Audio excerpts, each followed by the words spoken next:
नाज़रीन कराम, आज मैं आपको एक अजीम शख्सियत का तारफ़ कराना चाहूँगा। इनका नाम था जनरल महमूद शीत खत्ताब। ये 1919 में इराक़ के शहर मूसल में पैदा होते हैं और इनका नसबनामा ऊपर जाके सैयदना हसन बिन अली बिन अबी तालिब रज़ी अल्लाह ताला अन्हु के साथ मिल जाता है। फ़ौजी थे। इनकी ट्रेनिंग इराक़ के अंदर होती है, बरतानिया के अंदर होती है।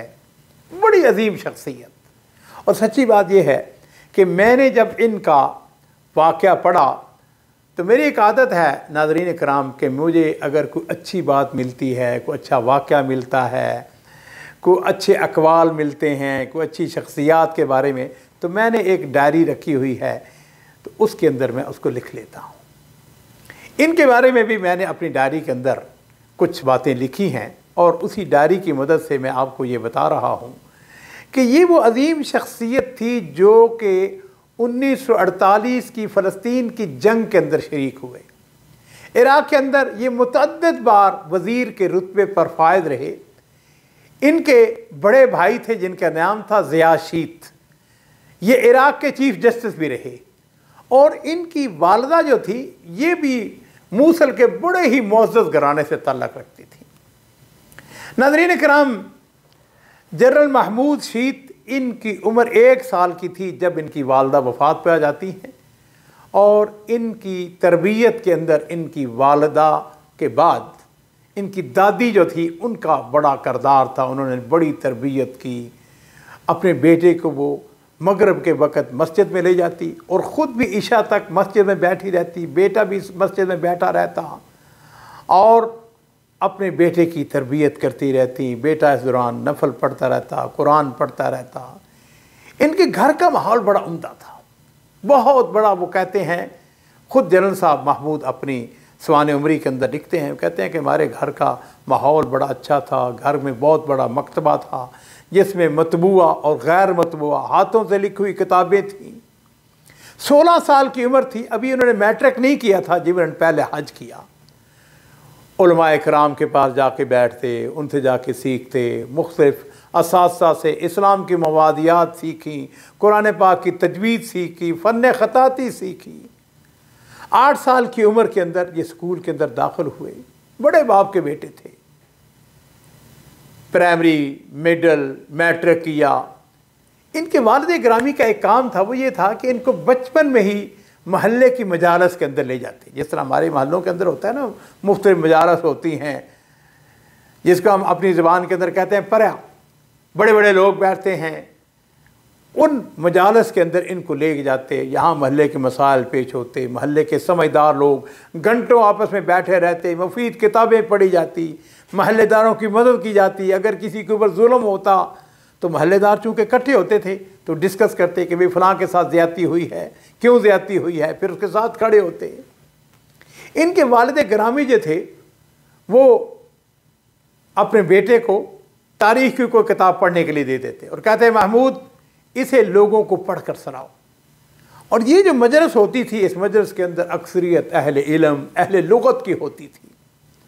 चुनांचे जनरल महमूद कहते हैं कि मुझे बचपन से ही अरबी ज़बान के ऊपर इस हद तक अबूर हासिल हो गया कि मैं पढ़ते दौरान एराब की गलती नहीं किया करता था। बचपन से शायर भी थे। अपनी दादी की वफ़ात पर बड़ा ही दर्दनाक मरसिया लिखा। नाज़रीन किराम, ये वो अजीम शख्सियत थी जिसको इस्लामी तारीख़ से बेपनाह मोहब्बत थी और इनकी वजह शोहरत इनकी सबसे मशहूर किताब अर्रसूल अल-क़ाइद थी। और ये किताब जो है ये 1958 में छपती है, यानी आज से 63 साल पहले उनकी किताब छपती है। जनरल साहब कहते हैं कि मेरा ख्याल था कि मैं वकील बनूंगा, आला दर्जा का वकील बन के लोगों के हकूक़ की हिफाजत कर सकूंगा, लेकिन कुदरत ने मेरे मुकद्दर में फ़ौजी ज़िंदगी गुजारना लिखा हुआ था। कहते हैं कि मैंने जब कॉलेज में पढ़ाई मुकम्मल की तो फिर मैं मिलिट्री कॉलेज में चला गया। 1937 में मैं लेफ्टिनेंट बनकर कॉलेज से फ़ारिग हुआ तो जो मेरा इंचार्ज ऑफिसर था उसने मुझसे एक सवाल किया उसने कहा, हाँ जेंटलमैन, शराब पीते हो, जुआ खेलते हो, औरतों से दोस्ती पसंद करते हो? तो मैंने तीनों सवालों का जवाब नफी के अंदर दिया। मैंने कहा, ना मैं जुआ खेलता हूं, ना मैं शराब पीता हूं, ना मैं औरतों के साथ दोस्ती रखता हूं। तो जो मेरा ऑफिसर था उसने दांत पीसते हुए कहा, तुम्हारा मेरी पलटन में शामिल होना मेरे लिए मुसीबत से खाली नहीं है। नाज़रीन इकराम, ये वो दौर है जिस दौर में फौजी अफसरान आम तौर पर ये तीनों काम किया करते थे। शराब आम सी बात थी। फौज के अंदर ये तरक्की करते करते अफीसर तो पहले ही बन चुके थे, बड़े अफसर बन गए, और फिर एक दिन उन्हें बरतानिया में 2 साल की ट्रेनिंग के लिए मुंतखब किया जाता है। नाज़रीन इकराम, इनकी ज़िंदगी के मुख्तलिफ अदवार हैं। एक दिन आता है जनरल बन गए। इराक़ के वज़ीर आज़म रशीद अली अल-कैलानी थे। 1941 की बात है, बरतानिया इराक़ पर हमला करता है और ये उनकी बमबारी से ज़ख्मी होते हैं, लेकिन अल्लाह ताला ने उनको शफा दी, एक दफ़ा दोबारा ज़िंदगी दी। इराक़ी वज़ीर अब्दुल करीम कासिम के दौर में कम्युनिस्टों ने उनको गिरफ़्तार कर लिया और ये 18 माह तक ये जेल के अंदर रहे हैं, और जेल के अंदर इन पर बुरी तरह तशद्दुद किया गया, इनकी हड्डियां तोड़ दी गई। ये इराक़ और मिस्र के मिलिट्री कॉलेजेस के अंदर पढ़ाते रहे। जनरल महमूद इतने ज़हीन, इतने समझदार थे और इतने आला दर्जे के इंस्ट्रक्टर थे कि इनकी फरासत को एक यहूदी मौलफ़ ने अपनी किताब में इस तरह खराज तहसीन पेश किया है। इसकी किताब का नाम था अल हर्ब बैन अल अरब व इसराइल। उसके अंदर उसने लिखा है कि अरबों में जंगी महारत और जंगी स्ट्रेटेजी का माहिर एक ही शख्स है और उसका नाम महमूद शीत है। नाज़रीन इकराम, जनरल महमूद शीत ने 1 जून 1967 को बगदाद के अरबी अखबार में एक पेशीन गोई की थी, और वो ये थी कि इसराइल 5 जून यानी 4 दिन के बाद मिस्र पर हमला कर देगा। और आपको ताज्जुब होगा नाज़रीन, हम भूल जाते हैं, मैं उस वक्त छोटा सा था, 1967 की बात है। इसराइल ने मिस्र के ऊपर हमला किया और मिस्र को बदतरीन शिकस्त हुई। ये वो जंग थी जिस जंग के अंदर इसराइल ने मिस्र से सहराए सीना छीन लिया, गज़ा पर कब्ज़ा कर लिया, बैतुल मक़दस पर कब्ज़ा कर लिया और सूरिया का इलाका जोलान पर कब्ज़ा कर लिया। मैंने जोलान का इलाका देखा हुआ है, मैं वहाँ पर गया हुआ हूँ। नाज़रीन इकराम, जनरल शीत वो हैं जिन्होंने बतौर वज़ीर मवासलात भी काम किया, 42 बुक्स लिखी, और वो किताब जिसका मैंने पहले तज़किरा किया, अर्रसूल अल-कायद, 1958 के अंदर जब ये किताब लिखी तो ये किताब इंतहाई मकबूल होती है, दुनिया की बहुत सारी ज़बानों के अंदर उसका तर्जमा होता है। इस किताब के अंदर उन्होंने दलाइल के साथ ये साबित किया कि अल्लाह के रसूल सल्लल्लाहु अलैहि वसल्लम ने जो कामयाबियां हासिल की उसका एक सबब ये था कि वो सबसे बड़े शुजा थे, बहादुर थे। अशजाउन्नास, रसूलुल्लाह सल्लल्लाहु अलैहि वसल्लम की बेशुमार खूबियों के अंदर एक खूबी ये भी है कि आप कायनात के सबसे ज़्यादा बहादुर थे। इन्होंने अपनी किताब के अंदर ये लिखा है कि नबी करीम सल्लल्लाहु अलैहि वसल्लम ने नहायत ख़तरे के आलम में बड़े जुर्रतमंदाना फ़ैसले किए। जनरल साहब अपनी सवान उम्री के अंदर लिखते हैं कि जब मैं बरतानिया में मिलिट्री कॉलेज में पढ़ने के लिए गया तो जो कॉलेज का प्रिंसिपल था उसने मुझे बड़ी रौनक के साथ देखा और मुझसे बड़े नफ़रत भरे अंदाज में मुझसे पूछने लगा, जेंटलमैन यहाँ पे क्या लेने आए हो? तो मैंने उसको बड़ा मुहतात जवाब दिया कि मैं अपनी फ़ौजी मालूमात में इजाफ़े के लिए आया हूँ, आपके पास चूँकि ज़्यादा मालूमात हैं इस सिलसिले में मज़ीद इल्म हासिल करने के लिए आया हूँ। प्रिंसिपल ने मेरे बात पर जवाब देते हुए कहा, नहीं, तुम यहाँ पर तो लड़कियों के साथ गपशप करने के लिए, मुगाजला करने के लिए, इश्क करने के तरीके सीखने के लिए आए हो। जनरल साहब कहते हैं कि मैंने अपना गुस्सा छिपाया, खुद कलामी में मैंने अपने आप से कहा ये सच कहता है। असल में बदकिस्मती से कितने ही ऐसे अफसरान हैं जो इसी मकसद के लिए इस मुल्क के अंदर आते हैं।